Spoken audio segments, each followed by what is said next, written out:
What if life had no meaning? What if everything we believe to be true is merely an illusion taught to us so we remain afraid, obedient, and walk the path set by someone else? Nihilism, it's not just a philosophy, but that dark corner of existence where no answers remain, where every question devours itself, where even God falls silent, and we are left alone, drowning in the emptiness of meaning.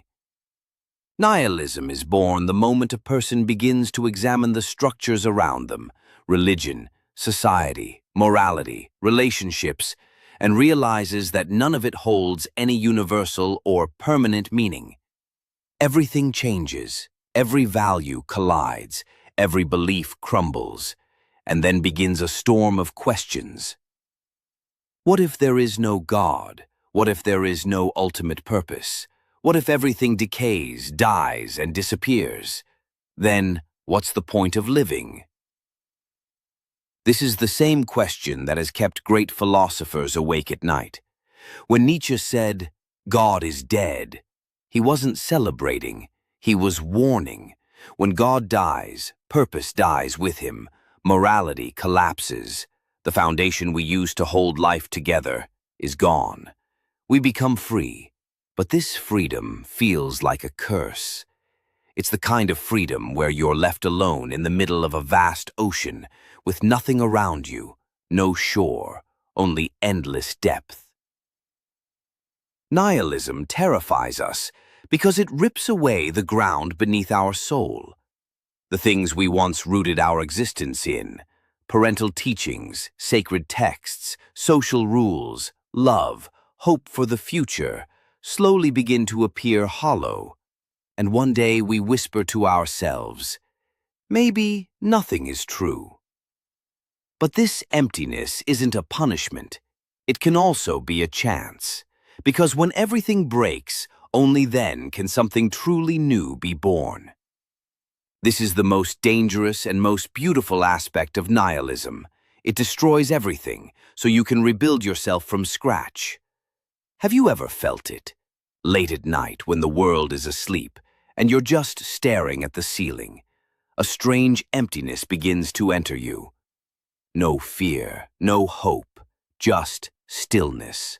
A terrifying, yet deeply honest stillness. That is the touch of nihilism.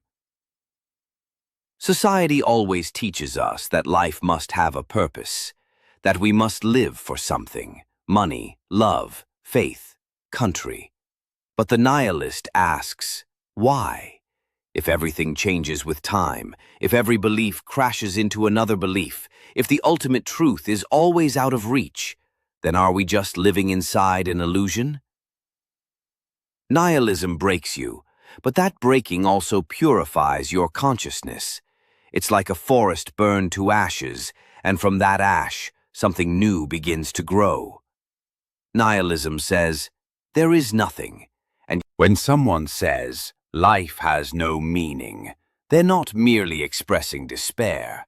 They're uprooting the very roots of their existence to see if anything truly lies beneath. This is existential nihilism, a philosophy of that state of being where a person realizes they are alone in this universe, orphaned and meaningless.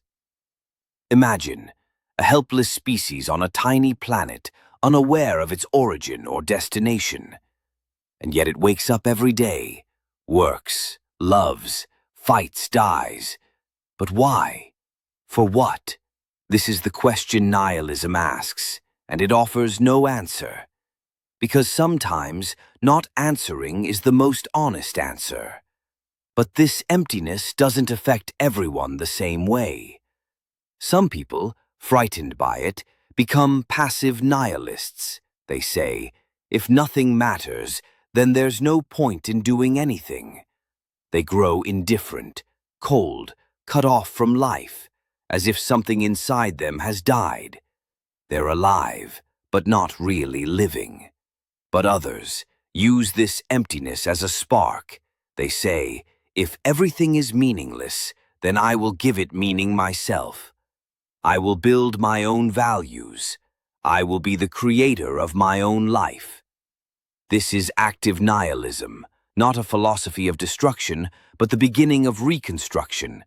A land that has been flattened so something new can be built upon it, with no lies, no borrowed beliefs.